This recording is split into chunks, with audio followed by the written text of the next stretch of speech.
Ça peut être des signes apparents lors des perquisitions, où la perquisition est un moyen légal qui nous fait rentrer, qui nous fait passer de la sphère publique à la sphère privée.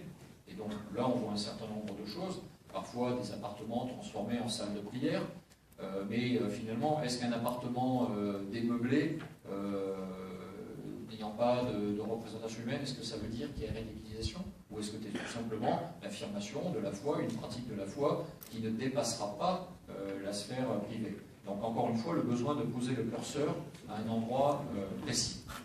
Et le deuxième aspect, c'est lors des écoutes judiciaires, donc légales, sous contrôle d'un juge, qui nous permettent d'entendre des dialogues. Alors, pareil, est-ce qu'un dialogue qui se termine toujours, où tous les deux phrases, il y a une chape à mon frère, est-ce que ça veut dire qu'il y a une radicalisation? Pas forcément.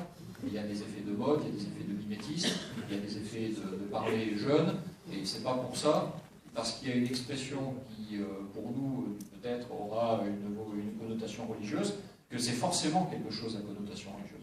Donc, véritablement, encore une fois, le besoin de poser le curseur.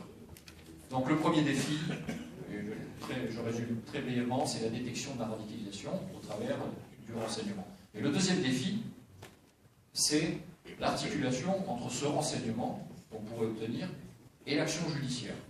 Et je crois que c'est le principe. C'était déjà un défi du temps du terrorisme, c'est pas un défi qui est nouveau, vous le savez très bien, mais qui a pris une acuité particulière en ce moment, et je crois que ça va nous occuper pour les 15 prochaines années. C'est qu'est-ce qu'on fait du renseignement, à partir de quel moment a-t-il